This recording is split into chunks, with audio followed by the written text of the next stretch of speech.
listeners. Really, this is really the reason I'm thinking about doing the show for free.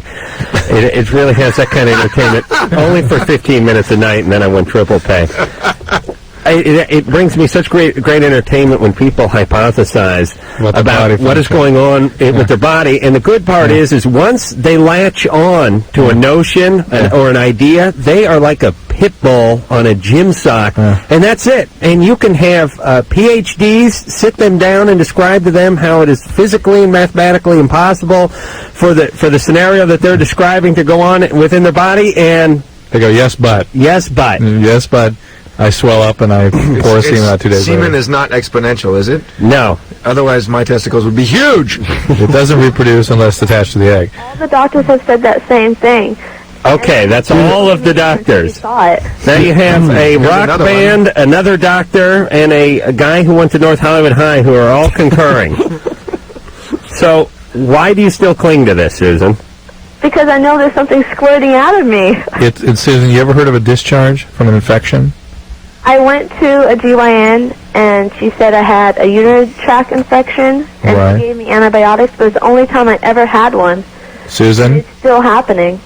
It's still happening even when I was on antibiotics. I know, but it takes a lot of antibiotics to wipe out some of these pelvic infections, and I think you ought to go back and talk to them about that possibility. The antibiotics that would cover a urinary tract infection would not cover a pelvic infection. All right, Susan. And it might be even things like ovarian cysts and stuff can do this sort of thing too. So, Susan, did you go to junior college? Yes. Yeah. Okay. I just wanted to check. I went to Pierce. I know a product of junior college when I hear it. Hey, I went to Pierce College without going to high school. She was valedictorian too. Believe you me. That's right. You went to Pierce, Jay? I did. No. That explains a lot. He took golf. Yes, I did. They got a hell of a cross-country track over there, I'll tell you that. And the amazing thing is he had to take the equivalency exam in order to take golf. GED for golf. Yeah. I got it. How does that work? Like, does your professor pull you aside and tell you, your chipping is very strong, Jay, but I'd like you to work on your short game, your putting, things like that? You get like an AUU, right? Like for unsportsmanlike conduct not on the course. Jay didn't replace a divot, and for that reason, I gave him a U. You still wearing spikes? Yes, I am. You're out of here. You're out of here. Spikes in the clubhouse. Rodney. Hey, you're 16. How's it going? Drew? Bad Religion, oh man, you guys are one of my favorite bands. I love you guys, man. Thank you. Good. Hey, I know, I have No Substance. I think it's a great record. I noticed some differences between that one and some of the older ones. Like, what do you guys think, how you guys changing, like, evolving musically from some of the older albums to up to now, Well, this is a question we get a lot, and anytime you look at any kind of institution that's been around for 20 years, if it doesn't change, you're probably in trouble, because that means they're trying to do something and it's just not clicking. Yeah, I know what you mean. We've been lucky enough to have a pretty consistent following, and every year, like yourself, young people come to recognize Bad Religion, and it's probably because of that evolution that you're talking about that it still keeps us attractive to people. And if you do anything for too long and it doesn't evolve, it gets pretty boring. Yeah, I know. I just like that. The whole new album, it's like, it just blows me away how great it is, I just want to say, you guys are great. You got a song you want to hear off it, Rodney? Can you play the Voracious March of Godliness? Because that's like one of the best songs I really like. What'd you say, the biggest killer in American history? Yeah, that one's great too. Oh, yeah? You're damn right it's great. Hey, Mike. All right, thanks a lot. Put the phone down. All right. Not you, Ronnie. You put the phone down, too. All right. Hey, Mike, you want to hear some Bad Religion? We're going to hear the biggest killer in American history. You got it? All right. Is it cute? Oh, what number? 4, I think. Mike, put the phone down, would you? It's right here. For Christ's sake. Drew? Number 4? There you go. And as Drew would say, or said during the commercial or during the song break, still rocking hard after 20 years. He was slamming. I saw him. Yeah. You guys never saw that. You should see it. Doing the mosh. 20 years and still rocking. That must be cool, actually. The last caller, Rodney, who's really into Bad Religion, is 16, which means he was born 4 years after the band formed, essentially, or maybe 3 years or so, depending on who's doing the math. But it must be nice to have guys like born into it. It's believe me, it's the lifeblood of Bad Religion. I mean, if young people don't find what you do attractive, then you have no future. Well, you guys are a lot like the tobacco industry, which is you got to keep signing them up. We're a lot like them. We get them young. Sean, we're offering rebates. Sean, you're 16. Yeah, we're really sorry. What's going on, Sean? Hello, Sean. Yeah, you guys are pretty cool. Yeah, okay. It is cool. Thanks a lot, Sean. What's going on, Sean? Hey, Sean. I think you're on Orange Sunshine. Listen to some Allman Brothers. Oh yeah. What's going on, pal? All right. I was wondering why girls always like the muscle head guys and stuff. You know. What does that mean to you? Not all girls like the musclehead guys. In fact, they tend not to, Well, I really. mean, like it must be only where I live, but it seems like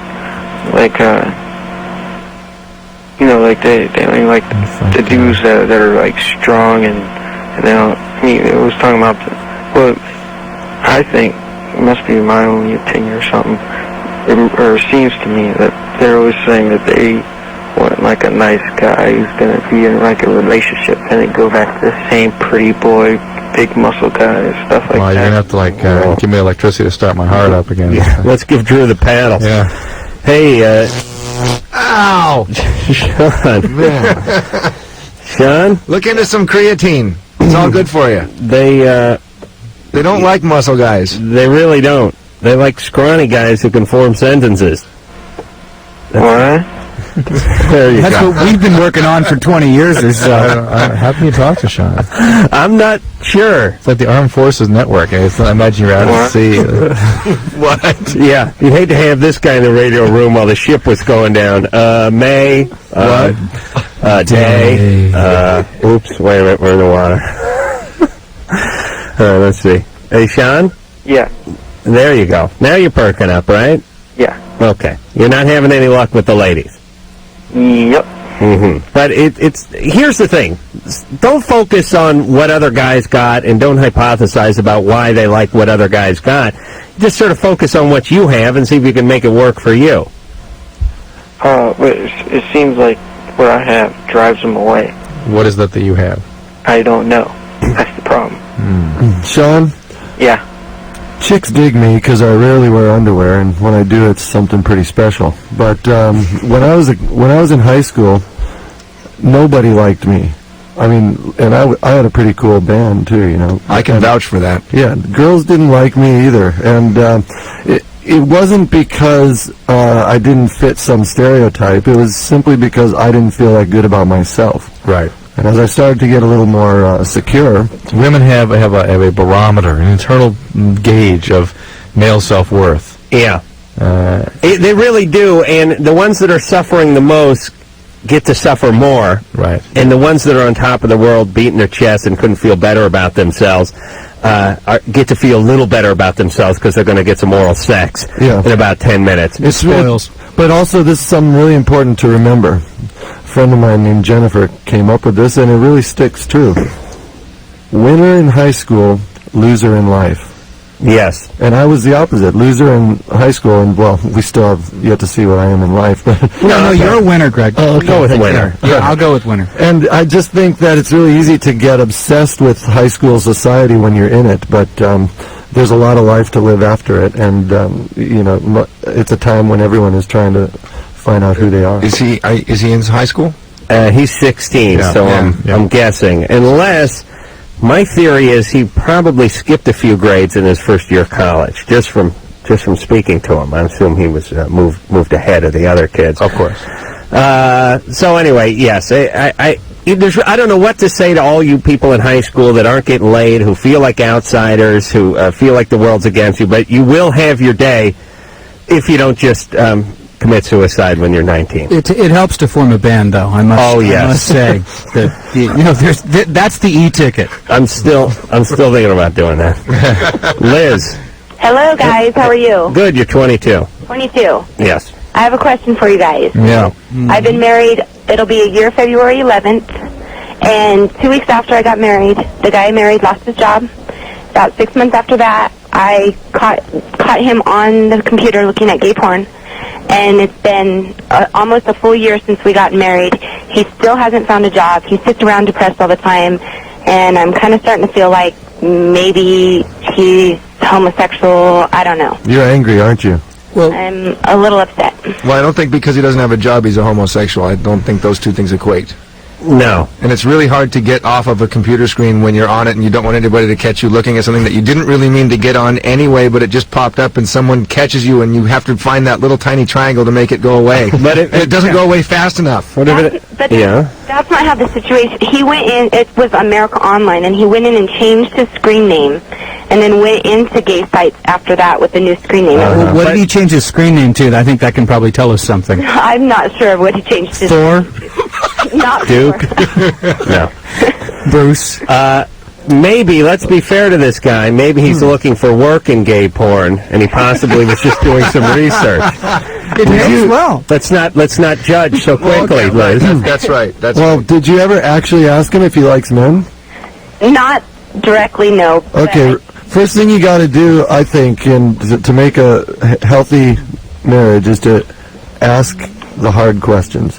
And if you don't ask him if he likes men, you're going to just get upset because there are these indications that he might like men. But it'll also give him an opportunity to tell you how he really feels. And as for him being out of work and not getting a job, I think you have a legitimate right to be angry, but But I shouldn't be worried about this whole gay porn thing. It's well, I think, like Jay normal said, for heterosexual guys to look at gay porn? I never go to the gay porn sites, no. Take a poll. Not even by accident? No. If I do, I quickly change the Take a page. poll wouldn't be a bad name for a gay porn site, though, Drew, if you really think about it. No. Here's my take, although I'm not sure on these numbers, but heterosexual guys really should be disgusted by gay porn. As a matter of fact, I think gays should be disgusted by gay porn as well, but that's coming from a heterosexual guy. But there is like a 4 to 6% of the population that is heterosexual and will still watch whatever for just a sort of morbid curiosity. And is he doing drugs or anything? He does smoke weed Every day? on a very regular basis. Well, Can you get him? What does he do? What's he trained in? Yeah. What was your... Does he have any vocation? No, he just casino work. The most common presentation I have to deal with marijuana dependency is inability to losing one's job and inability to establish a new employ and depression. So really he needs to look into what's going on here, because until the marijuana stops, none of this is going to get any better. And when he stops the marijuana, there is an extraordinary incidence of suicidal thinking. And people have stopped smoking pot from a daily basis for about 6 months. And he needs to be observed if that happens. Okay. So it's a pretty serious issue, and that's sort of the core problem. Can you get him back to the casino? So can he get a job back in the Review or whatever he was working in? What was he doing in the casino? He was working in a vault, In the vault. counting money. And what happened? He farted? They'll fire your ass and they say you fart in the vault. I've heard that. There's a big sign in those vaults. I don't know if there's been in those casino vaults. No farting. You can't crack a window. You can't leave the door open. Reminds me of the studio. You can't light a match. Yeah. Yeah, here we are. No, that Well, was... but he's got accounting skills in some way, shape, or form. Right. All right. Well, tell him to get back with it, Liz. Okay. You got to get him started. Yeah. Here's the thing about depression. Your brain is like a muscle; it starts to atrophy, and when you can't use it, and you don't use it, and you start smoking a lot of weed, and you start sliding into this sort of molasses, you get deeper and deeper, and you won't get out. I was saying to Drew the other night, I thought it was a brilliant analogy. Drew just thought it was so, but I said, listen, if you don't exercise, you never do any exercise, and you haven't done any exercise, and you sit around and watch TV and eat hoagies all day, if I told you to run a brisk lap around your block, that'd be a pretty monumental task for a lot of people. I mean, they really wouldn't want to do it, and they'd probably tell you they could do it once a month. To someone who works out every day, it'd be nothing. They do 15 every day. And I think work becomes that way, too. When you don't work and a year goes by, just going in, just putting a suit on and going for an interview is monumental. I mean, it's something that we might not think twice about, but for him, putting in a 40-hour week at this, where he's at right now is huge. I would say the average story I hear, and this is absolutely true, the typical story I hear at marijuana dependency is, lost my job 3 years ago, and I've been working on my resume 3 years ago. Mm-hmm. Really? It's like 2 years of staring at a typewriter. Oh, yeah. And the gay porn thing doesn't usually factor into that. They just don't admit that to you. Okay. We're going to take ourselves a little break. Bad Religion is here. It's getting a little hot in the studio. It's a little warm here. Yeah. Well, when we come back, Drew, who are we going to talk to? I don't know yet. Okay, that's good radio. Carolla here from Bad Religion. No Substance is the name of the CD. This is a band we like, so we'll permit you to go out and buy their CD or even buy it again. Here's some show dates, by the way. They're going to be at the Glass House on Wednesday in Pomona. Thursday, they're going to be at Crosby Hall, which is in Del Mar. Well, that's a nice area. Friday, they'll be in Santa Monica. Oh, they'll be at Santa Monica Civic. That's a cool place. All the years I've lived here, I've never seen a show there. Oh, not one? I don't know. You really must. I don't know what's wrong with me. I used to go to Perkins Palace. Well, that's further away than the Civic. There's plenty of parking. They have a huge parking lot. I should go to the Civic. I went to Perkins Palace and saw the Plasmatics. Oh, man. You could have seen them at the Whiskey. We were probably there. Jay got kicked out once. That was at the Whiskey. That was at the Whiskey. Oh, what was that, like 81 or something? Jay hawked the loogie on her. Oh, really? Oh, you know, I just read yesterday that poor Wendy O. Williams died. Oh, a long time ago. A while ago, yeah. Oh, a while ago. Where the hell have I been? So I'm sorry. I'm sorry for what I did way back then. Yeah. I don't know. I think she smiled and her face crashed or something. And Chainsaw incident. Honestly, one of the clothespins she had on her nipples got infected. The actual pin part got infected. Honestly, which was please, I don't know what happened to her. Is that true? No, but I'll tell you one thing. It was duct tape. I'll tell you one thing I do know, Drew. A pig is a pig, and that's that. Okay. Drew, that's the beauty of Drew. Let's go to calls. The band's cool to the lyrics, so they're hip to the lyrics. Jake. Yeah. You're 15. Yeah. What's going on? Car keys? Oh, it's some bumps on like the bottom of my penis and my balls. Mm-hmm. It's like it's pretty weird. What's weird about them? Huh? Why are they weird? They're not supposed to be there. Like I don't think anyway. That's what I'm calling. Well, all kinds of bumps can occur there that are normal. What do they look like? Bumps. Well, are they just like lumpy skin, or do they have something inside? They look like little rubber, like little fleshy. No, it's like bumpy skin, kind of. Like chicken skin? No, like farther apart, kind of. But there's that quality to it where it looks like there's the hair follicle there. Yeah. That's normal. That's cool. That's part of the pearly penile papules, probably. Wait, say that 3 times fast. Pearly penile papules, pearly penile papules, pearly penile papules. Don't worry you about don't it. have to do everything Jay tells you to do. He feels Blow a challenge. at him. That was pretty good, huh? He feels a challenge. The third one was slow. Yeah, he really did draw out that last one. Hey, Jake? Yeah. You're probably okay. Have you had sex? Yeah. You have? Really? Yeah.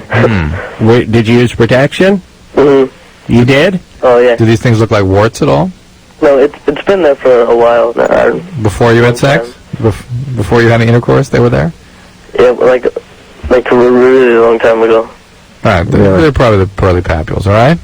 It's what? Pearly papules. Oh, all right. You're right there, Jake. Jake, Yeah. stay in school. Oh, I will. And listen, when I say stay in school, I mean don't even leave after the bell rings. I mean, I really want you just to stay there. Don't you think he should roll the sleeping bag out in class? If he works hard, he could end up like Sean. Oh my God! Do you guys find a lot of callers nowadays who are not staying at school? Or do you find a lot of homeschoolers who are calling in? No. You know, we haven't talked to too many homeschoolers. That is really popular up around where I live now in upstate New York. Yeah. People are keeping their kids out of school. They think they can teach them better. And Really? I couldn't imagine doing that. Ain't. A-I-N-T. Ain't. Spell it. Virginia, V-E-R. G-E-N-N-A. Virginia. Your parents would keep you out of school if they were parenting now. You know what I mean? Mine As would. they were in their hippie days. No, because they couldn't have, Happy and Pat and Sunshine and Axis couldn't have sat around and smoked weed if I was there. They had to send me off somewhere. Now, I don't really understand that because for me, at least 3/4 of schooling was all about socialization. Yeah. There's a hierarchy. You have to sort of fight your way to the top, or at least try. There's a whole. It's sort of a life microcosm there, and you got to learn how to get along with people, and you got to learn how to position yourself and how to make your way through the I'm a crowd. little freaked out about what my kids are being exposed to. My daughter tonight, I'm getting like milk for bed. She goes, "Did you and mommy sex?" uh-oh. I almost went through the floor. Really? How old is she? 6. Did you explain it? And I went, well, what is that? She goes, she got really embarrassed. I thought, no, it's all right. Where'd you see that? And I just want to know. Well, TV. Yeah. Oh, And I yeah. thought, oh my God, I'm throwing that goddamn thing out the window. Hey, Drew, you'll be on it when you toss it out. Talking about masturbation, you idiot. That's right. I want to snag your part. I'll be sitting next to you. You'll be talking about masturbation. Jacques You guys are Cousteau both crap going out in the together. ocean? Yeah, what kind of thinking is that, Drew? It's your bread and butter, that sex TV. Blame it on the CDs. Yeah, blame it on something else. And let me tell you something. See, Drew has triplets, and they're the product of in vitro fertilization. So you really have a nice technical out when your sure. kids approach you Yeah. with the, did you and mommy have sex? Absolutely not. No. Was it a clinical setting? Dad whacked off into a Dixie Riddle cup. Mom had some eggs harvested. I mean, you could really freak them out, but good. But it wouldn't involve Daddy getting on top of Mommy. No. All right. Anyway, she's greatly relieved when I let her talk about it, so Really? it worked out okay. She thought it was kissing. That's what sex is. It's a special hug. Yeah. That's what it is in our house. Amy. Yes. Hey, you're 26. You're on with Bad Religion. Hi, guys. Hello. Hi. Well, I have this question for you guys, Dr. Drew and Adam. And my question is that I have got an ex-boyfriend that's going to show up here next month who I haven't seen in 4 years, and he doesn't know I have a boyfriend. Well, he must assume you have a life. It's been 4 years. He knows that I had a boyfriend, but he also thinks that we broke up. Why? Well, because I told him that we did. Okay, well, there you go. Well, that's the problem. This could be a new boyfriend, right? No, it's the same one. I know, but he doesn't. Does he know it's the same one? Yeah, because I have a child by him. But the question is why did you tell him you didn't have a boyfriend? Well, we did break up. Oh, so I did kick him out. He's not living here anymore, but we are still together. Amy, Yes. you sound a little chaotic Yes, with the you broke bet. up, kicked him out. I got a son, or I have a child. We're not married. I didn't tell him about it. He's coming back in to stay. Hang on a second, It's a Amy. betting opportunity here. One of the hallmarks of effed up is when a lot of people are staying with people. That is a through line for all the effed up people we talk to, where they go, my uncle, yeah, he comes down the hall sometimes. It's like, when he lives with, yeah. Who else lives? My aunt and their kids and my neighbors, who are not technically my neighbors because they live with us now. I mean, I don't even want to live with myself. I swear to God. I couldn't imagine. Could you imagine, Drew? No. Could you imagine uncles and aunts and old boyfriends and old girlfriends? It's just a ton of chaos. But Amy seems to need Thrive this. on it. Oh, yes. Yeah, because why is this guy coming to stay with them when she has a new guy and she can't tell him and she's starting to sort of set the chaos table? Yes. All right, we're going to take a break. We're with one of the few bands that I think can successfully gamble on this show. Okay. As you know, we gamble on people's past to figure out why they're acting the way they are in the present. And usually, when we have groups like Black Grape on here and the gambling. Cheese. It's hard to understand them through the Abba Zaba. The gambling goes something like this. I always set it up in no uncertain terms. I go, listen, boys, here's what we're doing. From this show, we've learned that people's past seem to affect their future and their present. So, what happened in Amy's childhood? What kind of family did she grow up with? What was her environment like during the formative years that brought her to act this way in 1998? She don't get along with her mates.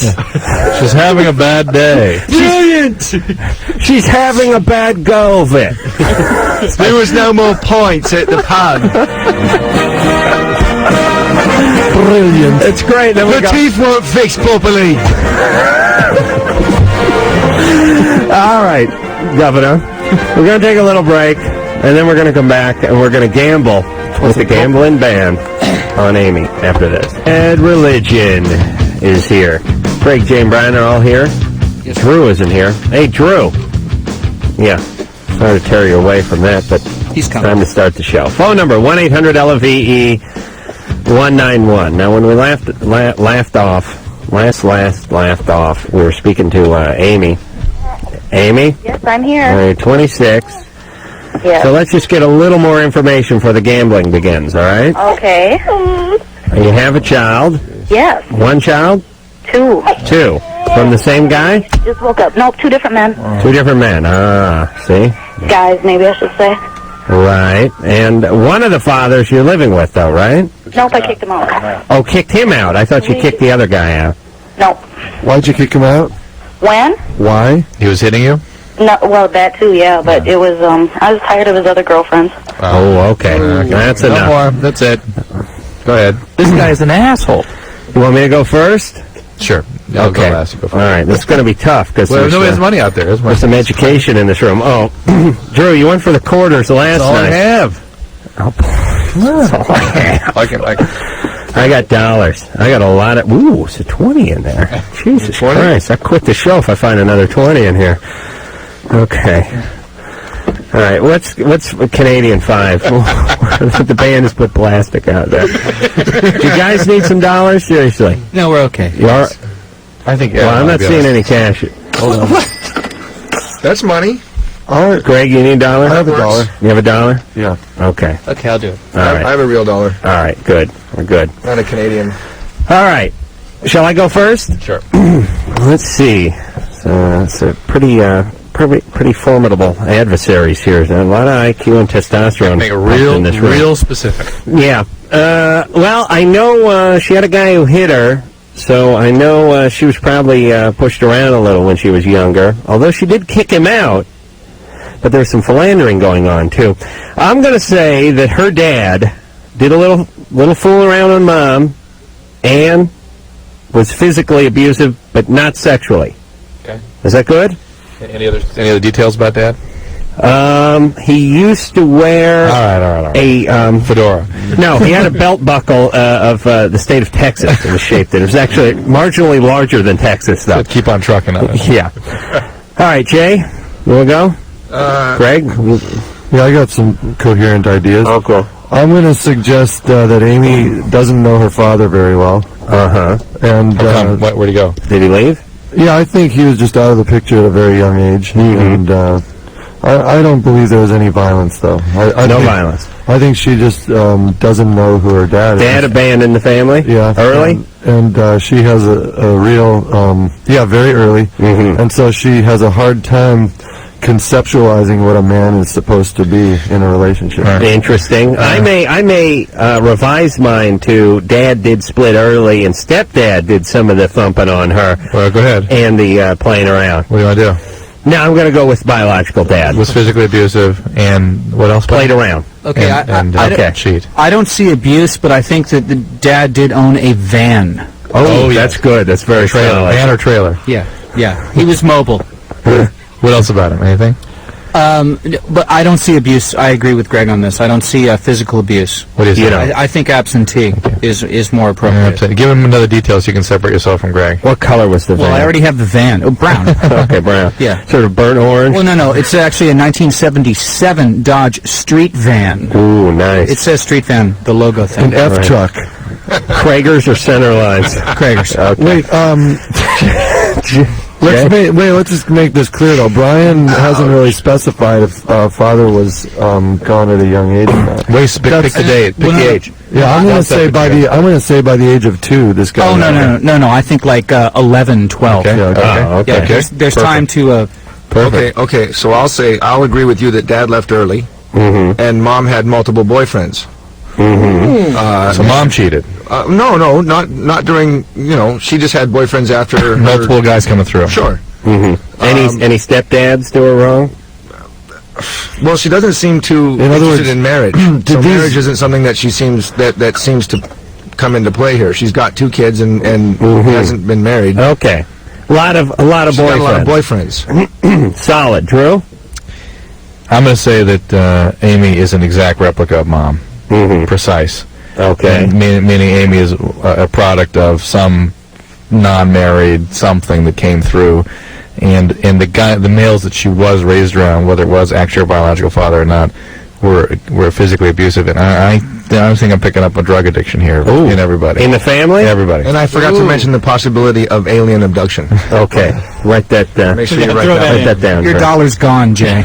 Amy? Yes. It's a big pot here. Yeah, I think you're going to get it, Drew. Or, I mean, Adam, sorry. Ooh, wow. Adam. What do we got? What do we got, baby? Well, none of you are really right, but She's just going to give it to you anyway.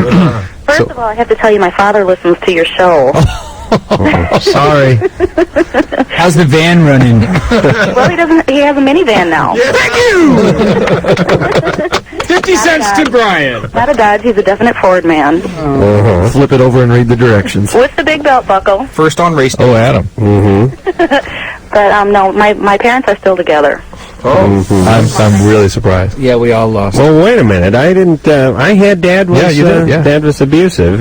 Dad ever raise a hand to you? Oh, yeah. Yeah. Ooh. The last time he raised his hand was, I think I was about 16 and he choked me. Yeah. Is it all? It's all that. That's the whole deal here. That's not physical abuse. Choking, is it, Drew? I thought it was more spanking or paddling. It's choking. You guys ever watch The Simpsons? No alcoholics. No drug and alcohol here. My father is a recovering alcoholic. Okay. How about Mom? Mom is a martyr. Mom's a codependent. Now, all right. Well, hold on a second here. Now, do you have was your dad ever a traditional dad? I mean, do you have a good image of what a partner should be, a male partner should be in a family? My father is absolutely wonderful, but where you guys were saying, Other than the choking. And then the physically abuse and choking I don't part. think that he really knew how. I can't make excuses for him, but I don't think he knew how to control his anger. Maybe there's no excuse for a parent striking a child, period. That people like, sorry, but it's not a good person. Well, no, there is an excuse. Just a flawed person. There's an excuse in that. Alcohol? No, that's not an excuse. It's an explanation. There's an That's right. excuse that they're children themselves. In other words, they don't have the skills to understand what it means to be a parent, and that is an excuse. It's an explanation. I can't excuse it. I just can't excuse it. And to me to say he's a wonderful man, but is excusing it, and I can't excuse it. Hey, Amy. Yes. Did he do any philandering? No, not my father. Mom did? No.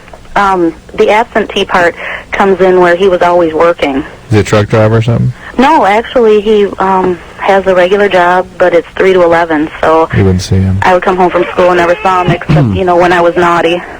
Come here, sweetie. When you were naughty? Were you raped at a young age or something? I was molested by my brother. Yeah. There we go. Ooh, we all missed out on the sexual abuse. Yeah. No, that's after the fact. I think I get the pot for the physical abuse dad who was still around. Yeah. Right? I think Adam gets it. Yeah. Thank you, baby. No, who abused your brother sexually? I don't know. I've never talked to him about it. How old were you when that started happening? Like 11 or so? No, actually, I think I was about 4. I didn't even remember it until I was 14. This is your biological brother? Biologically by my mother. Half brother. Yes. Where is his father? His father's around. I just saw him on Christmas. Doesn't this make Amy what her mom is? Hold on a Isn't second. that what I I can said? feel the money slipping from my grubby fingers as we speak. Now, wait a second. Somebody was saying that that you said Amy's a reproduction of mom. You said that Amy's a reproduction of her mom, that, as we all know, Amy has 2 kids from 2 different guys. She's unmarried. And then when Drew posed that question to her, she said, my parents are married, they've always been married, and they're still together to this day. Which was confusing, but now it seems there was another guy and another kid, which is starting to be a little more like Amy in the present. I think that I have a right to some of the money. Why? Because it's clear she doesn't have a clear understanding of what a father's supposed to be. All right, but that falls under the no-duh category. I mean, you can't get money back from that. Please, I heard you trying to spoon-feed her your answers or some witness, like you're an athlete Bailey or something. Let's remember the purpose of the bag, other than to... It's not to make fun of the individual. It's to really show how reproducible people's present are based on their past experiences. Well, physical abuse was absolutely no question. She had physical abuse, no doubt, absolutely. That had to have been there. Abandoning dad, not a surprise. Alcoholic dad, I called that. That you can. Amy, you got a little momentum with alcohol yourself, right? No, actually, I was a chemical dependency counselor for over 2 years. Because I knew I didn't want to get into alcohol and drugs. Because what it did to my family. You never got into it in the first place? Well, in junior high, I smoked pot. Well, that may not count. I'm just saying you had some momentum with substances. All right, well, let me just wrap this up by saying, where is the original dad from your brother, and what was the situation behind that? Well, Mom was married to him. They had 5 kids. Oh, see, now it's making sense, yeah? Got a divorce. Right. Had me and married my dad. Uh-huh. And it was that guy, your half-brother, who molested you? Yes. One of those. Yep. One of them. Okay. All right, Amy. You didn't answer my question, guys. What is it? What about this boyfriend? Yes. That's what she wants to know. Yes. Listen, you got to tell the guy you're with now what's going on. He knows. Yeah, he's a jerk. I don't care what he thinks. None of these guys, there's no way that any of these guys are any good for you. None of them. Start over. Clean slate. Shake the Etch-a-Sketch, as Adam would say. Yeah. Really. All this is chaos. Every one of them. Anybody that you're attracted to or that's attracted to you right now is trouble. You understand that, Amy? You're still acting out in a big way. And Amy, how do I get over it? Well, you got to get into some therapy. You got to get into some counseling. You have to do some work, especially on behalf of your kids. Come on, Mama. Counselor, you have these cognitive insight in how this all works. Absolutely. You need a connect. Why don't you go to Al-Anon and get a connected relationship with a sponsor and get some feedback on your behavior, and with that relationship perhaps growing to the point that you can trust some of your attraction to males and maybe develop a relationship that has some potential for stability. It just breaks my heart when you have someone who comes from such chaos, who has a couple of infants on their knee, and you know that these kids are like sponges, and they got this guy coming in, and they got that guy coming in, and they got this guy smacking mom, and that guy being tossed out of the house, and old boyfriend crossing paths with new boyfriend. It's just chaos. Stop it, everybody. Stop the chaos. If you're going to have chaos, at least just let it rain on you. Don't rub it all over your kids. Do you want your kids damned to this same life that you've led? It's pathetic, but that's what they're going to do. All right, so I get my $5, and I think that's the important part. I still think I get $1 for the van. Yeah, I should have $1. Minivan in the present. I'll take 50 cents. Hold on, wait 1 second. Amy, did you used to drive a van back in the day? Yep, a brown one. Oh, God! Oh, you bitch! Don't call me a bitch. I can't help it. They got $2 now. Brown. Amy, you're great. Really, I'm going to come over there and kick you in the ass if you don't get some therapy. Do better, though. Take care of those kids, would you? Absolutely. Stop exposing them to all that chaos. Hang in there. You have real potential. Should have never gone back to her. Never. You went brown van. You went right back for it, didn't you? All right, we're going to take a break. Bad Religion is here. I'm going to go kick the vending machine with frustration. Drew, hang your head, buddy. You get like a quarter. I'll give you like 50 cents back. Thank you. And whose nickel's that? It was mine. Oh, no, not mine. I put in $1.05. Okay, lucky that wasn't yours, Drew. What, tax? Well, I was trying to get one that was 6.7. We'll be back. Waiting for Greg to come back? Where's Greg? We fly on airplanes a lot. We know this one. Yeah, 62210. Let him sit down. That's a window seat right there. I see. I wish you showed me that kind of respect, Drew. What are you waiting on? I'm just having a funny feeling about how long it's been since we've been on a plane, and then suddenly a sense of dread grabbed me. You know, Like we're going to be on a plane again together. You know, it was really weird. I had this dream about being on a plane last night, except for, and I swear to God this is true, it was not a plane, it was a modified brown van. I swear it was a van. More sense. And I remember bitching and complaining because I was thinking, you complaining while we're traveling? No. Wow, it stretched that dream. You're prescient. Drew knows I have two modes when we travel. It's complaining or drugged, or actually, and then a sort of belligerent drugged complaining, which is the third. Wait, there's droning. There's droning on. Droning on, which is actually the most bothersome for me. You know, the greatest is when we were doing, what was it, Jenny Jones? We're going to Chicago, and I was all drugged up in the airport at 7 in the morning, and they told us we weren't flying first class. Adam had a tizzy fit. I had a fit, and I left. Did they throw you out of the airport? No, he was like, it's like Zsa Zsa Gabor not getting her way. Like when Jaja couldn't get her poodle up in first class with her. It was great. You need to come on the road with us. Yeah. I took a I don't need to fly first class, but when they tell you they're flying you first class, You get excited. You get a napkin. And you get there. and you get there and they tell you you're going, Coach, I just turned around and said, thank you, I'm going back to bed, and I started walking out of the airport. It worked like I was not thank you. All right, I yelled for a while, and then I started to walk out of the airport. Stamped his feet. All right, but what happened, Drew?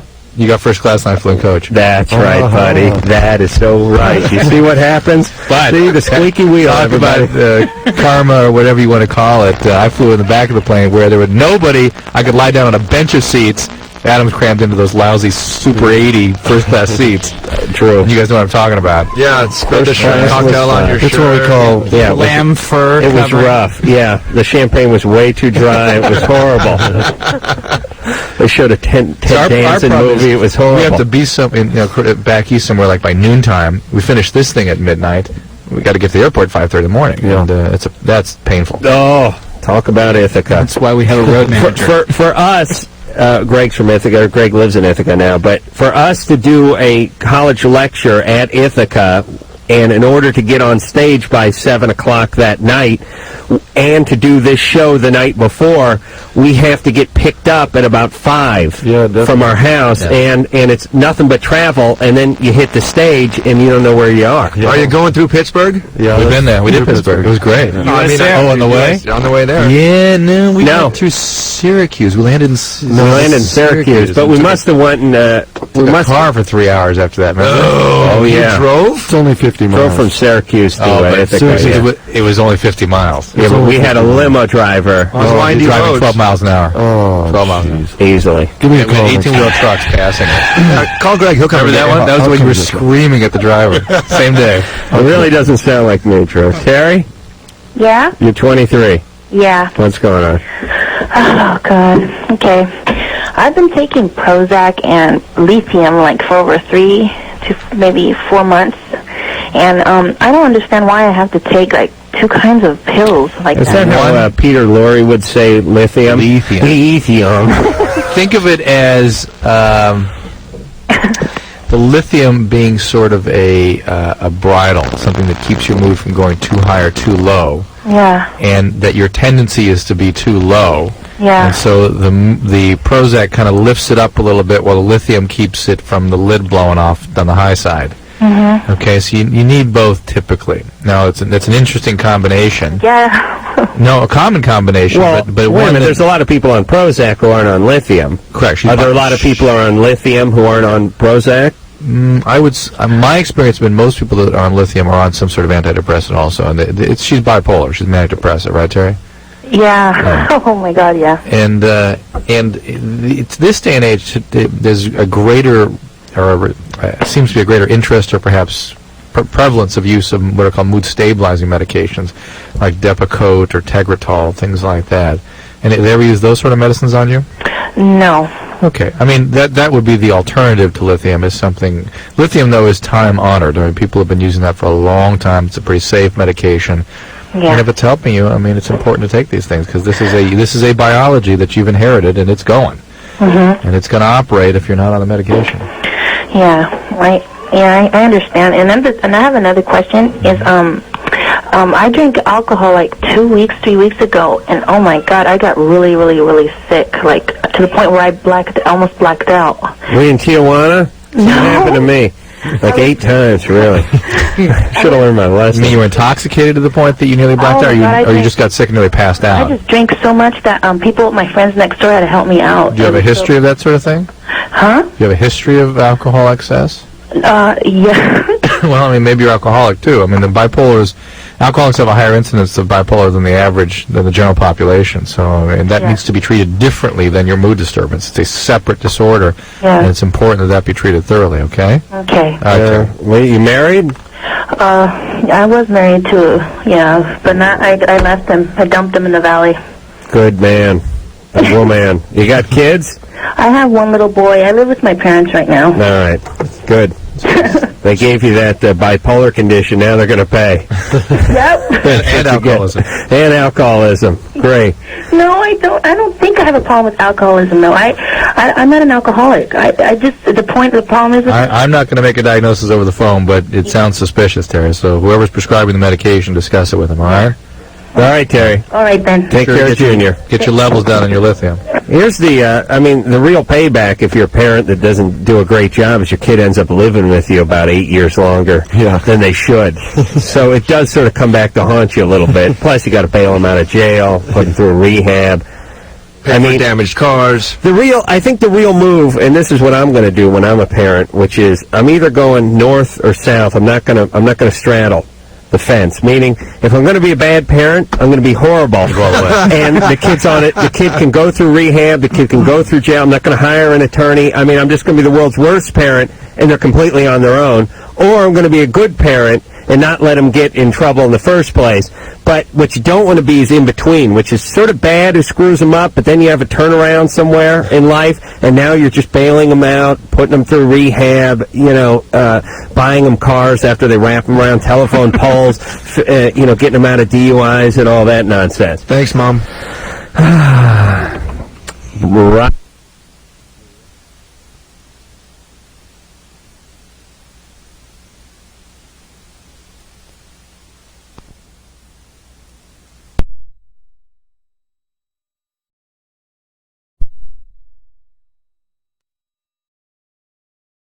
Society that we were in back in 1980, and we just stuck together and were able to release our own records through a generous loan from our guitar player at the time, or his dad actually. Thanks, Richard. And his name's Richard. And we were able to start a little enterprise on our own, and the discovery just came from us playing live shows and people. We built up a following over time. Did you play when you were still in high school? Did you have gigs? Oh, yeah. Yeah. Every, 2 weeks. What places were you playing in high school? The underground punk clubs in L.A., places like the Hong Kong Cafe, which was a restaurant, and every Tuesday night they had punk night. Right. After hours. What was the one that was it looked like a garage just outside of downtown on Sunset? Jiffy Lube? The Anti-Club? There's an Anti-Club. We played there, for sure.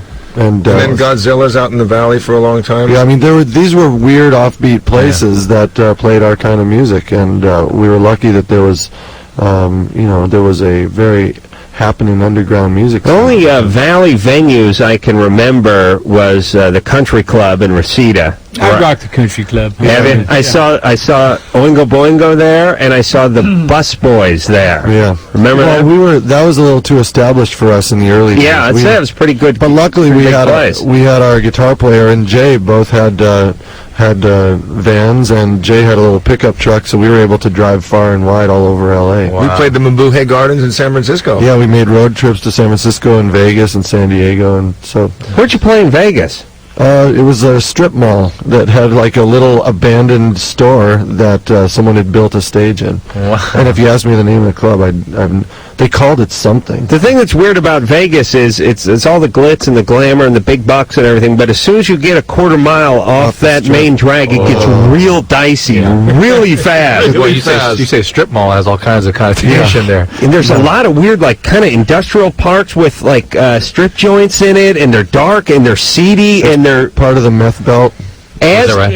as glamorous. Buckle of the meth. The Oh, is that buckle right? of the meth belt. Is that right? Oh, absolutely. Yeah, it gets really dicey really fast there. Hey, Ryan, Yeah. anything else? Well, I don't know. I'm just wondering because my friend's in a band, and they're pretty good. They're from the East Bay, and I'm just wondering. He's always wondering how he can, how they can get the band to be a little bit bigger. Put out a CD. Yeah, CDs and are go on tour. CDs are really easy to manufacture these days. They're easier than when we were young. It was really hard to make a record. We had to go and find studio time, and then you had to find a record pressing, vinyl pressing facility.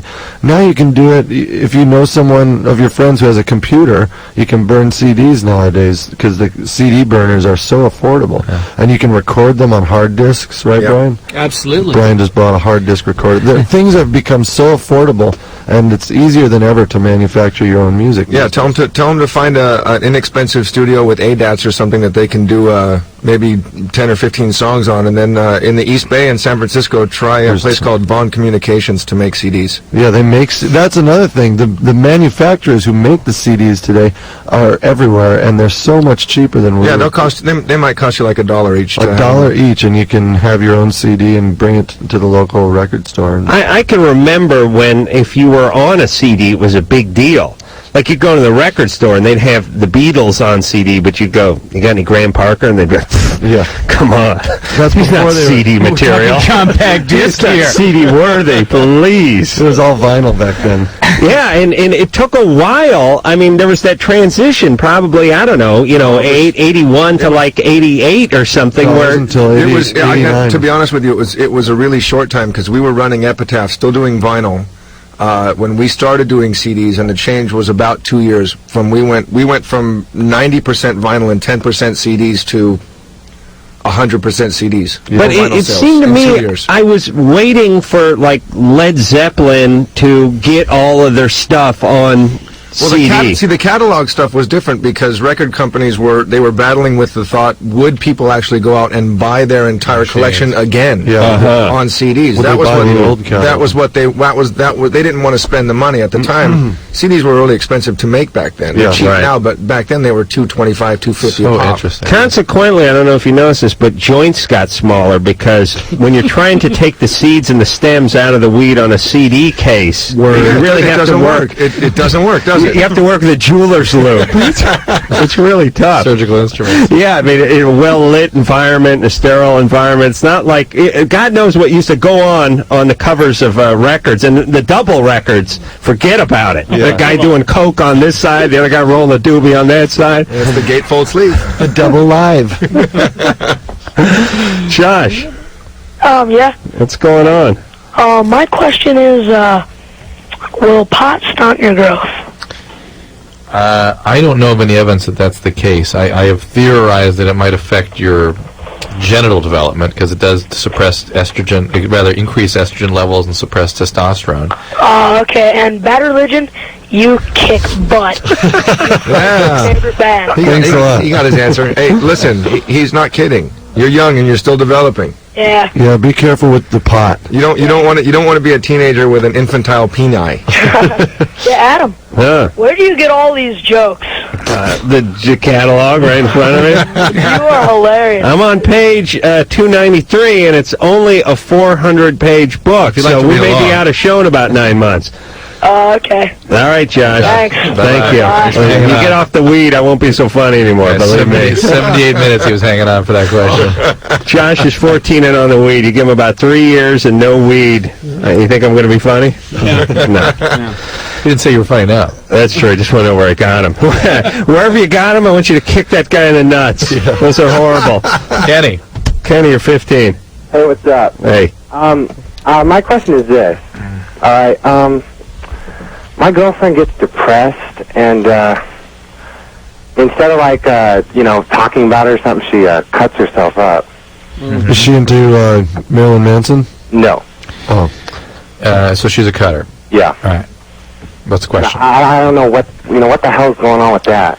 I mean, what is? Well, that people that do that have severe psychological problems. It is an expression of some very, very powerful feelings that can't be managed any other way. But Drew, What? let me ask this.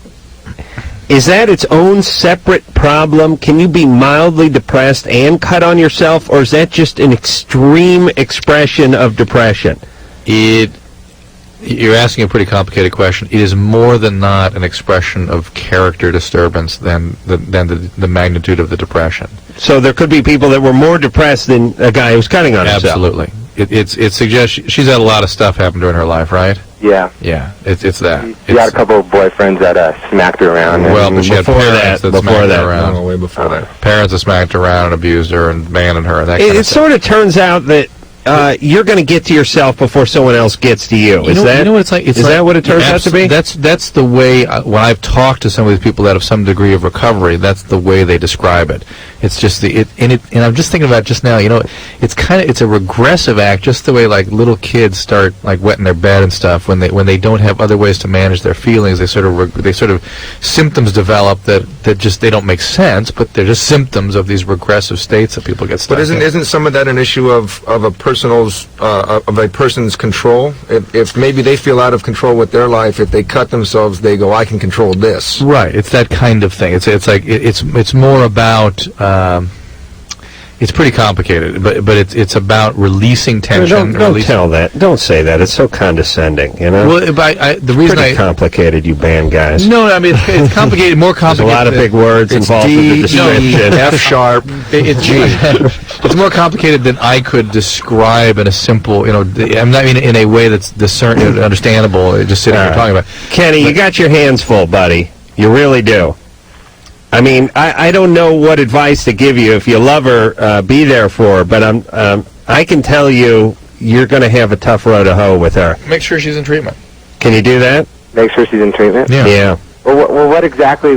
I mean, she says it's not a problem, but I mean, this thing is freaking me out. It just is a symptom. Don't try to make sense of it or explain it because it's not from a rational part of the brain. It's a behavior that is symptomatic of some significant emotional problems, and just accept that. Justin. Hey. You're 18. How's it going? Good.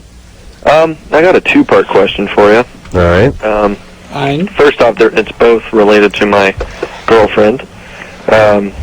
First, when I ejaculate inside her, it burns her for a good half hour afterwards. She's seen a gynecologist?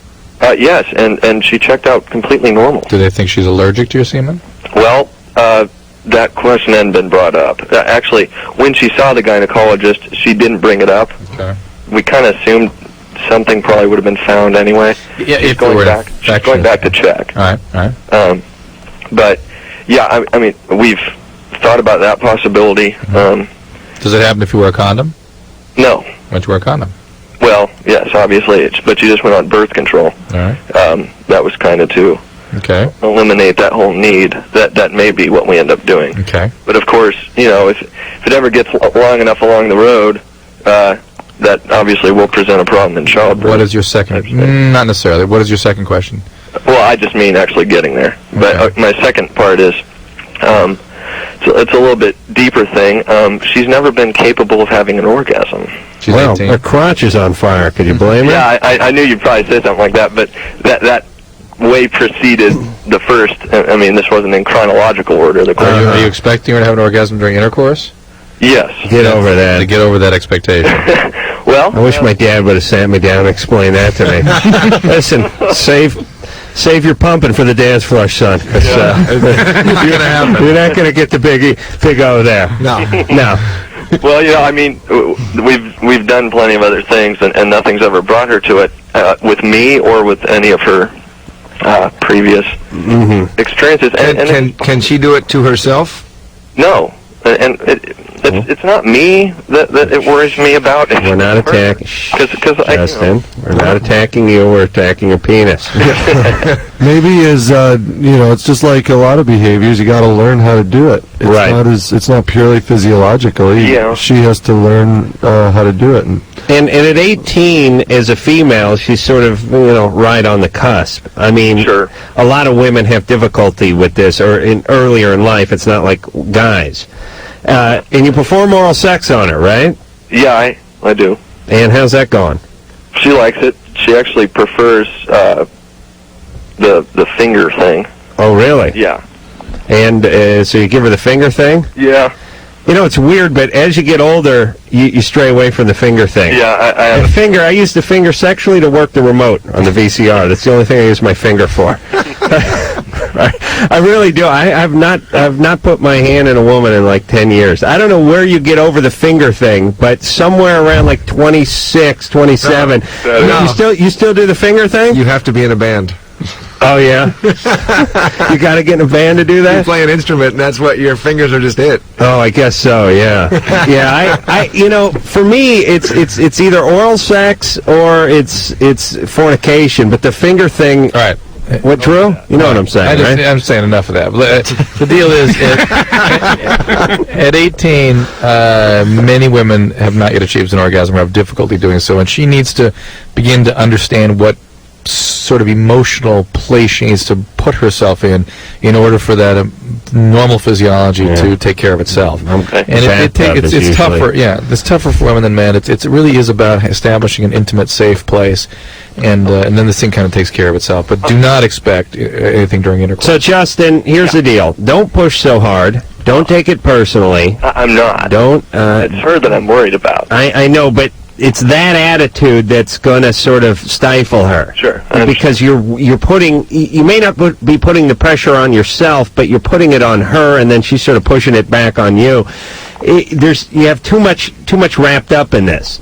Just let her discover herself, figure out what she likes when she's on her own, and then you can just go ahead and apply that to her. It's really hard to have a woman have an orgasm when she has not had one and does not know herself. She's got to figure out what she likes, and then she'll tell you. And furthermore, it's a real private thing, so if she knows that he's watching her every move and expecting her to have one, then it's going to be it doesn't let her relax enough to be able to do it. Yeah. Let's not discount the searing pain. Right, she's burning Right. too. Right. We started from. So. Meanwhile, guys can have another 11 guys from the bachelor party yelling, jizz, jizz, jizz, jizz, and it doesn't seem to break their concentration at all. No. It's great. All right, Bad Religion is here, and we'll be back. Hey, it's Loveline. Bad Religion is hanging out with us tonight. No Substance is the name of the CD. We're going to hear something else off of that coming up pretty soon. We, until then, are going to get back to the phones. Phone number, 1-800-LOVE-191. Ian. Yes. Hey, you're 21. Yes, sir. What's going on? I've got a comment for Dr. Drew. Yeah. Okay. As far as the self-mutilation goes, or cutting yourself, you're partially right and partially not. It is somewhat complicated, but then again, it's also very simple. Well, let me describe to you. I wasn't being very clear about what this is. It's a way of managing feelings. That is to say, your feelings become overwhelming, and this creates a release and a rush and a euphoria that sometimes help people manage their feelings. Oh, I know. I've been there. Now, why they choose that particular act, there are all sorts of theories as to what it means. Well, I can tell you what I was going through. I mean, it basically... go ahead. It translates the emotional pain into a physical pain, which is a lot easier to deal with. Sure, it externalizes a little bit. And from there, it becomes an adrenaline rush, and you forget all about it. Now, people who are alcoholic prone actually have more... They get more payoff from this. They get more of euphoria, and it helps them even more than just the average person. Do you have alcoholism in your family somewhere? Yeah. Yeah, and so that's what I would predict. Those are the people that really use it as a way of managing feelings. For some people, non-alcoholics, some of the symbolic meaning sometimes is more important than the actual feeling they get from doing it. How'd you stop cutting on yourself, Ian? Found somebody who cared about me. Really? Mm-hmm. All it takes is the love of a good woman. Someone who actually just felt like, they just care about you enough to where it's like, my God, I'm actually worth something. Well, certainly feeling worthwhile is very important. How long you been with this woman? Well, that was someone I had actually, to tell you the truth, I'd met her over the computer. I have no contact with her anymore, but now I'm married to someone also very wonderful. Okay. Would you meet her over the fax or something? No, actually, we work for the same company. Okay. All right. Ian, good luck. Don't cut on yourself anymore. I haven't done it for years. Thanks for the feedback. All right. Drew, you got a call figured out there? That we do. You want to play a song? Yeah. I'm trying to work out the timing here. Okay, let's do that. This is from No Substance. Substance. Drew? Yep. All right, you with us? Yep. All right, where are you going there, Drew? Somewhere? Important legal documents. We'll be right back. Spencer, Yeah, you're 25. yeah. What's going on? Not much. I just wanted to have a few questions with Bad Religion. All right, then. Fire when ready, Ridley. Okay.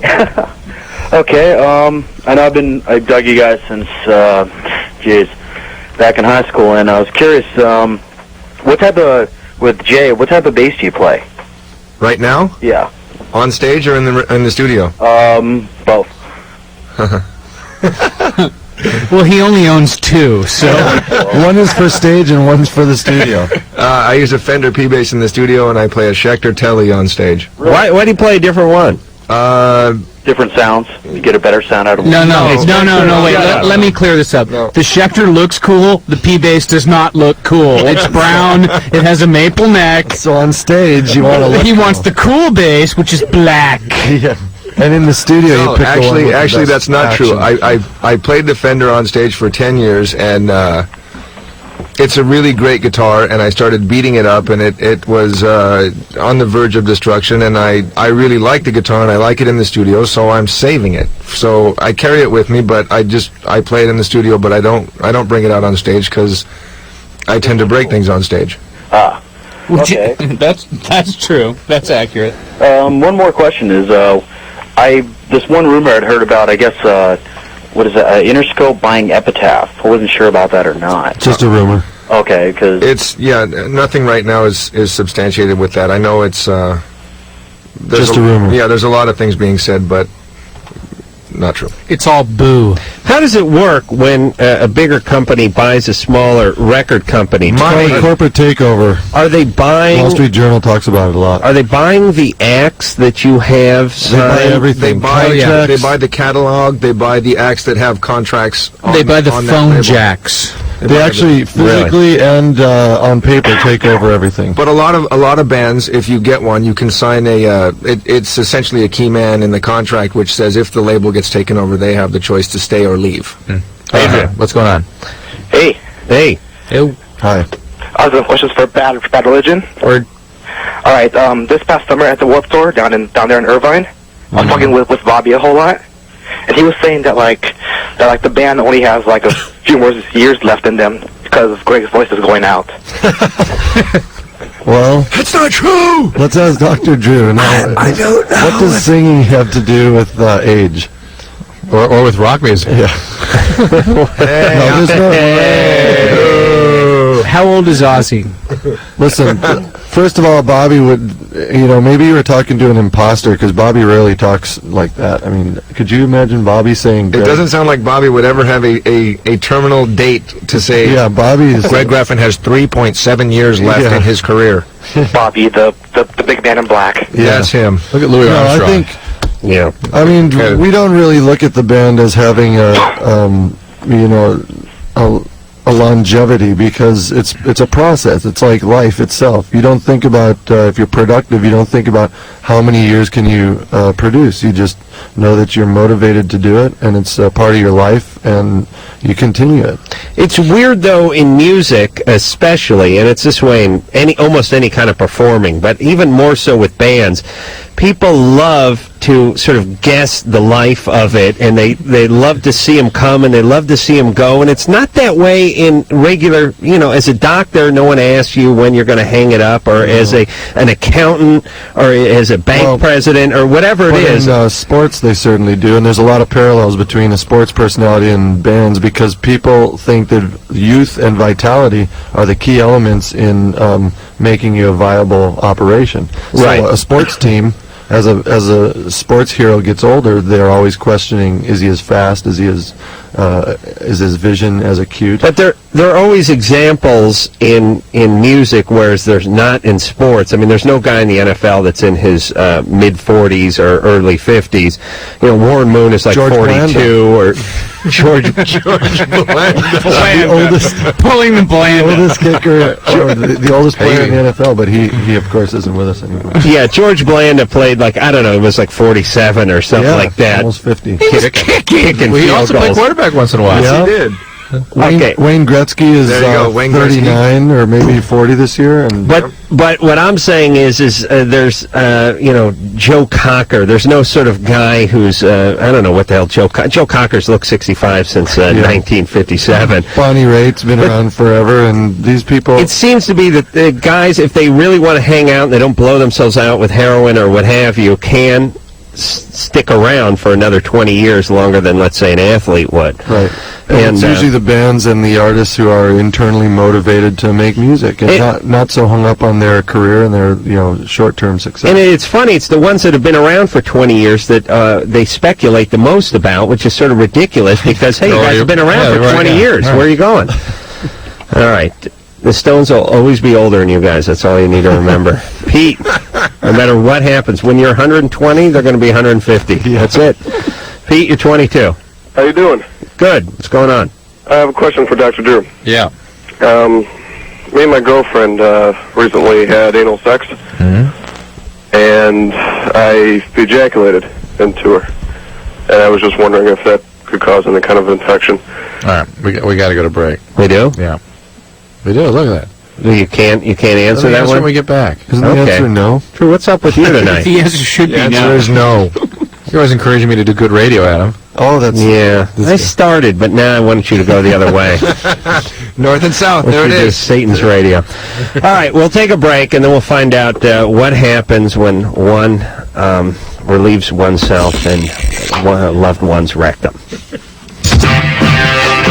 Hey, it is Loveline. I'm Adam Carolla. That is Dr. Drew. Bad Religion is hanging out with us tonight. And when we left off, we were talking about anal sex, right? Sure we were. Pete? Yeah. You had anal sex with your girlfriend. Yeah. And you busted a nut inside of her, right? Well, that's natural. Yeah. And you want to know if that can cause any problems? Yeah. What do you think? Besides, STDs, but, Besides this kind of infection. What about pregnancy? Do you think you could get her pregnant that way? I highly doubt it. Hey, very good. A lot of people are confused on it. Thank you. Besides STDs? Right. Let's just state for the record that... Will the semen hurt the anus? Not the rectum is what you mean. unless the rectum. Unless it's infected with hepatitis B or maybe hepatitis C or HIV, in which case that's one of the most effective ways to transmit those diseases. Right, but outside of any sexually transmitted diseases, there's no specific infectious problem you have to worry about. Well, let me tell you how I know that with confidence. Because crap comes out of the same hole, and it doesn't seem to have any bad effect on the rectum. It wouldn't have an effect on me either. Oh, that may. Oh, yes. You can get urethral infections and urinary tract infections, things like that. Absolutely. Okay. All right? Not to discourage you. No, Pete. We don't want to get in the way of the career, but we're just saying that maybe you should put a condom on next time. Right. Okay. All right? All right. Is she all right? Did you have to talk her into this? No. Actually, she mentioned it. Oh, really? Yeah. She said, you're never going to get your penis in my ass? Is that how she brought it up? We've been together for about 5 years, and we just have never tried it, and all right. don't know. All right. So, thank you. That's a You know what I'd love? A theme change. I would love to have just footage of guys trying to talk their girlfriends into anal sex, because that and a threesome, the two. Yeah, anal sex even funnier. I don't know why, but just some sort of tape recorder put under the bed while the guy was sort of making his case. Oh yeah, it's in the Bible. Oh yes. Oh, I don't know where, but I'll tell you, I think toward the back. I think maybe anal sex. Please, Drew. Towards the rear. Toward the rear of the Bible. All right. Miriam. Hello? Hey, you're 14. Hi, yes. Wow. And I had a question for Bad Religion. Okay. I'm going to see you guys in 3 days or 2 days at the Glass House. Cool. And I wanted to know if you guys can play a song for me, if it's possible. For you or for the audience? Huh? For the audience. Oh, okay. I don't think you guys play it anymore, or I don't know. The song Pity. Oh. Whoa. We played it recently. We played it about 3 months ago in Europe. We played it. Man. And there's nothing wrong with young listeners listeners that listen to Bad Religion? We love young listeners. Okay. Nothing wrong with them. Don't you think that you're kind of unique in that not everybody at your school likes Bad Religion, and you Yeah, feel nobody at my school likes there you go. well, nice. That's really nice. Like, I love you guys, and thanks. for the girl with the red shirt, and We will. You know, Miriam, more people would like Bad Religion at your school if you put it on your Peachy folder.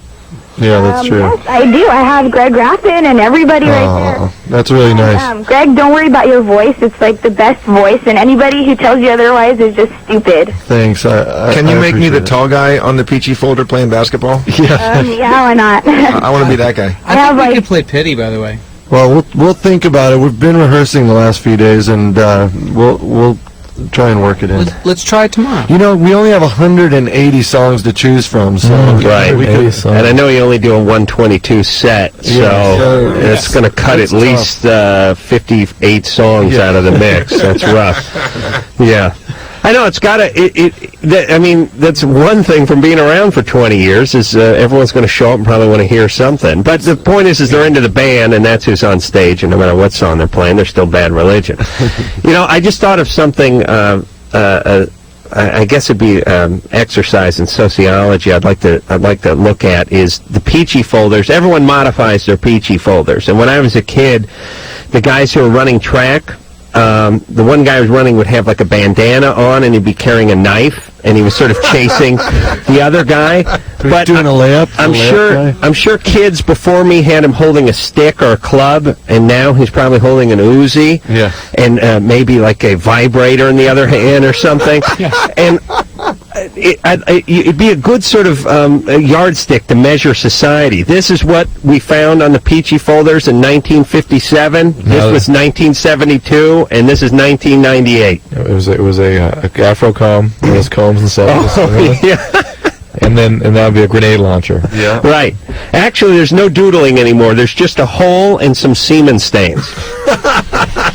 And a little bit of goat's blood. Samantha. Hello. You're 15. Hi. By the way, I was homeschooled when I was little, and it was great. From when to when? Until I was in like the 3rd grade. And by the time you stepped in with your peers, you were able to keep up? Yeah, they weren't able to keep up with me, but Good. yeah.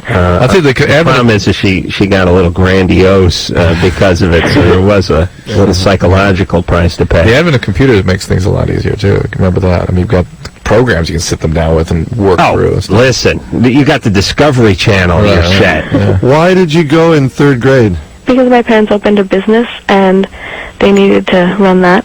And so, do you think that going to school helped you with your socialization better? No, I'm still not very social, but that doesn't run in my family. We're all antisocial. When they were homeschooling you, were they able to sort of discipline you, like, okay, recess is at this time, lunch is at that time? You have to shower. The problem with homeschool is, like, we'd be right in the middle of something, the phone would ring, and I'd just walk over and go get it. Hey, Larry, what's going on? This homework sucks.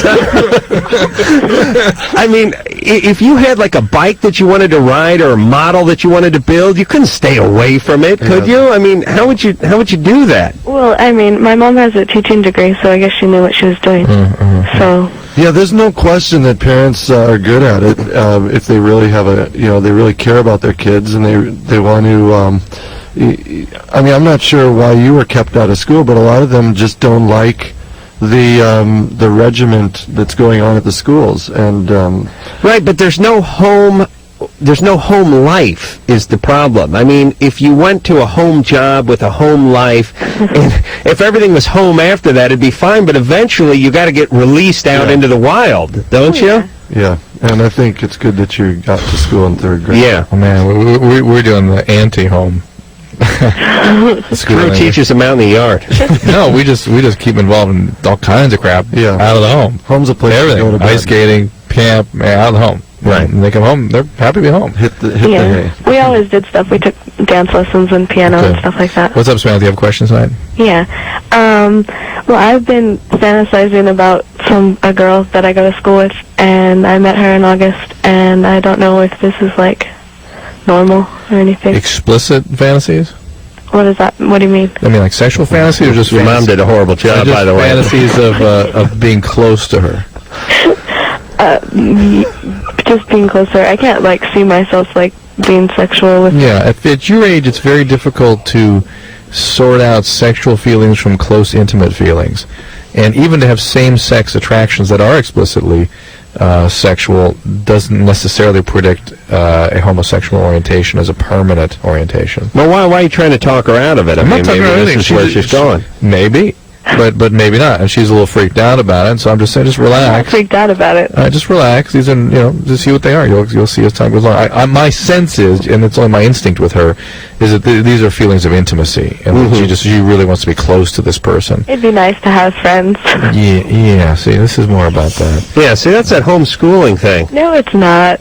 Yeah. No, but my sister was in homeschool until she was in the 6th grade, and boy, she's screwed up. She's got to be a case. You said your family's not as social. I mean, you guys could go off on her. Well, plus, really the most important thing about the grades like K through 6 is tetherball. And there's just no way you're squeezing that into a living room. You're not going to get it. You're going to break something for sure. That's a recipe for disaster, tetherball inside the house. We had a tetherball at home. Oh, you did? Yes, we did. All right. How bizarre. There it is again, Psychic Network. Yeah. Oh, yeah. All right, Samantha, have you ever had an experience with a woman? No. No. You're just sort of interested. She wants closeness. Yeah. She should get that. She wants a close girlfriend that she can confide in. A good example of what we're talking about, though, with the homeschooling, which is you keep your kids out. I mean, part of being a kid, unfortunately, is you want to shelter your kids, but understand that seeing who's king of the sandbox and getting a wedgie and that whole thing is a real, I think, important part of growing up. And if you shelter them from that during the real formative years, I mean, it's just you and mom. Dad and mom from 0 to 11 or 12 years old. That's unreal. That's a little unrealistic. Yeah. And then I think it would be really equivalent to raising a chimp or a leopard or something in captivity and then sending it out to the jungle. It's like it hangs around the cage and wants to eat. And they don't have a lot of social skills, so they end up being loners. Right. They have fantasies, and they want to have friends. Next thing you know, they're forming a punk band, and And you really should experience boiled meat at a young age, and eating home food is just not going to do it. Hot lunch does teach you a thing or two. I could never figure out how a school could screw up a burger when you could go to McDonald's for 39 cents and get one that tasted 10 times as good. How you could F the burger concept up, but they gave it a try, and Lord knows they succeeded. All right, Bad Religion is still here. Drew, you... Go to the bathroom. Yeah, okay. Must be nice. He's leaving. You believe we get paid the same? Yeah, I can't You believe that? No, I can't believe that. Thank you. We'll be back. Just enjoy this.